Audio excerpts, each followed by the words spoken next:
bienvenidos a un nuevo videotutorial de las clases de lengua castellana y literatura. Hoy el vídeo que os traigo pretende ser el primero de un nuevo bloque de vídeos que tendré disponibles en el canal de YouTube, al igual que, por ejemplo, las clases de palabras que, como digo, ya están subidos dentro de ese canal y que podéis consultar en cualquier momento. Y digo que vengo hoy con un super mega vídeo porque sé que os encanta el tema que voy a tratar hoy y tiene que ver con la sintaxis. Ese elemento que tanto os gusta y que decís, vea, queremos más en la clase. Lo sé y como soy consciente de ello, he preparado yo una serie de vídeos que tienen que ver un poco con los contenidos que tenemos que trabajar. El primero de ellos, el que aparece aquí, que tiene que ver con el sujeto, el primer elemento. Así que como sé que ardéis en deseos de poder empezar a profundizar en los encantos y en las maravillas que tiene la sintaxis, vamos a dar un fuerte aplauso para este primer elemento que es uno de los principales y con los que tenemos que trabajar de forma más básica desde el principio en sintaxis. Así que vamos a dar un fuerte aplauso para el sujeto. Sé que vais a estar fascinados por este mundo de la sintaxis. Y es que me tengo que poner tan positiva para que podamos intentar entender y poder comprender de una forma pues más amena y más divertida estos conceptos. Yo voy a desaparecer, pero me vas a seguir escuchando, no me pierdes de vista. Así que voy a explicar el contenido de esta infografía correspondiente al sujeto, que es el primero de los elementos, e iremos poco a poco viendo otras funciones sintácticas que son imprescindibles para poder analizar correctamente una oración. Así que, como te digo, yo voy a desaparecer, vas viendo aquí, a ver, ahora es cuando desaparezco yo y sí me vas a estar escuchando en esta infografía que está dividida en colores, porque cada uno de esos colores se refiere o representa un elemento distinto. Así que vamos a ir poquito a poco, tenemos hasta emoticonos que es que nos dan la bienvenida diciendo ¡qué maravilla, qué maravilla! Y lo primero que tenemos en color azul es la definición. Tenemos que saber lo que significa ser un sujeto en una oración y en un análisis sintáctico. Bien, así que lo más importante que tenemos que saber es que el sujeto es una palabra o un grupo de palabras, porque pueden ser varias, que serán los sintagmas o los grupos dependiendo de la corriente con la que esté trabajando. Y lo más importante de la definición, que concuerda, lo voy a subrayar para que lo tengamos claro, concuerda en persona. Recuerdo que las personas son tres, primera, segunda y tercera. Y el número solamente puede ser singular o plural. Es decir, primera persona, segunda persona, tercera persona del singular, yo, tú, él, ella. Y primera, segunda y tercera del plural, nosotros, vosotros, ellos. Por tanto, es la palabra o grupo de palabras que concuerda, es decir, que van igual, en persona y en número con el verbo, que también os lo voy a subrayar ahí para que nos quede claro. Es muy importante que tengamos esto presente, porque para poder reconocerlo tenemos que saber que tanto el sujeto como el verbo tienen que ir en la misma persona y en el mismo número. Si no, no será el sujeto, será otro elemento oracional. ¿Vale? Por tanto, muy importante esa definición que tenemos en azul. Voy a quitar lo subrayado para que podamos continuar. Y una vez que sabemos lo que significa ser un sujeto, sabemos lo que es la definición, vamos a adentrarnos en los tipos de sujeto que podemos encontrar y que son los más representativos y con los que vamos a trabajar durante este tiempo. El primero de ellos, que también voy a subrayar porque es la palabra clave, explícito. ¿Por qué? Porque es el más común, es el que suele aparecer en la mayoría de los casos, es el que está en la oración. Es decir, yo cuando voy a analizar una oración sintáctica, aparece el sujeto y está ahí puesto. Por tanto, el ejemplo que os he seleccionado, David vive en Edimburgo, el sujeto es David, aparece subrayado en negrita.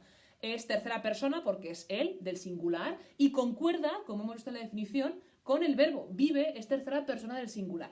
Pero lo que me interesa aquí es saber que es un sujeto explícito. ¿Por qué? Porque aparece en la oración. ¿Vale? El segundo tipo de sujeto que podemos encontrarnos es el denominado sujeto omitido o elíptico.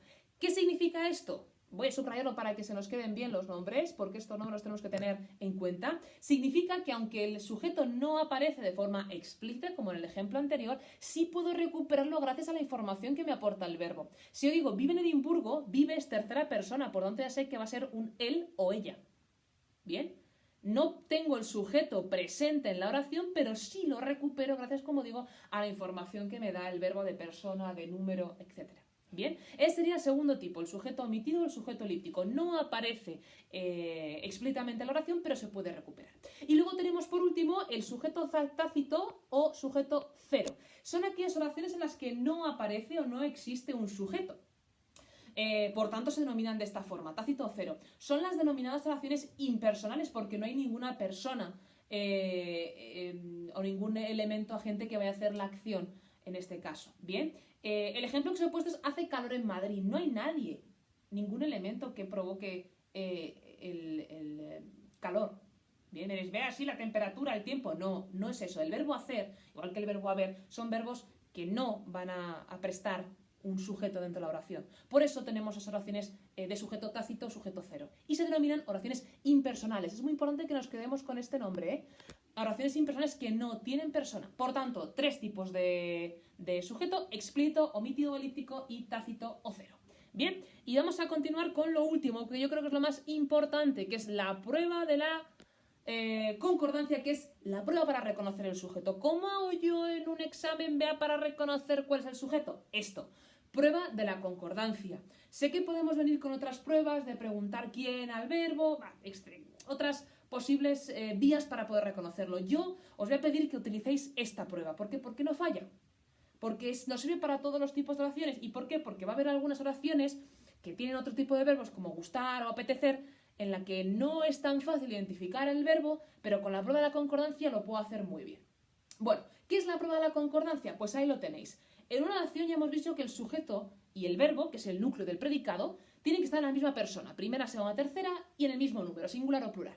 Por tanto, si yo considero que una palabra o un sintagma pienso que puede ser el sujeto, lo que haré es cambiar el número de esa palabra, de ese sintagma, y ver si eso obliga a que el verbo también cambie de número.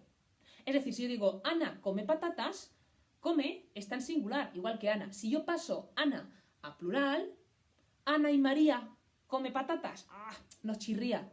Ana y María comen patatas. Es decir, cuando yo cambio un elemento de lo que creo que es el sujeto, automáticamente el verbo está obligado a cambiar de persona. Eso ya nos está dando la pista de que ese elemento, ese sintagma, va a ser el sujeto de la oración. Bien, lo mismo sucederá al revés, si lo tengo en plural. Si digo los niños vienen corriendo, si yo pusiese el niño vienen corriendo, no, tendría que ser el niño viene corriendo. ¿Por qué? Porque tiene que estar los dos en singular o los dos en plural. Esa es la prueba de la concordancia, es la prueba que, por favor, pido a todo el mundo siga para poder reconocer el sujeto. Es lo más importante que tenemos que tener en cuenta, ¿vale? Es decir, lo que yo creo que es el sujeto, bien, lo que yo creo que puede ser el sujeto, porque tengo ahí esas dudas, no sé si esto puede ser el sujeto, si lo tengo en singular, lo paso a plural. Y si el verbo también cambia, porque el sentido de la frase cambia y está exigido, ese es el sujeto. Si no cambia, será otro elemento que desempeñará otra función sintáctica, pero no será el sujeto. Y bueno, y ahora ya por último, voy a volver a aparecer ahora. ¡Uepa! Que se me ha ido. Voy a ponerlo para acá. Ahí, perfecto. Ahora se ve bien. Ahí, perfecto.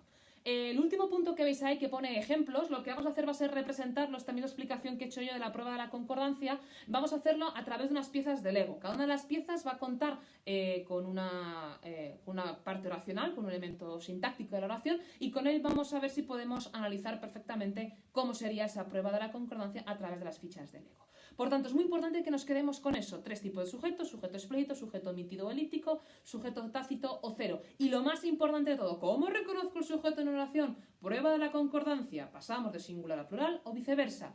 Y si al cambiar de número el verbo se ve obligado a cambiar, es que ese elemento que estamos investigando es el sujeto principal de la oración. Así que, como digo, esta es la información básica del sujeto. Ahora a continuación pondremos esa ejemplificación. No me veréis mis manitas, pero no me veréis a mí. Y veremos esa ejemplificación de cómo hacer la prueba de la concordancia. Espero que os haya ayudado, espero que haya sido lo suficientemente claro.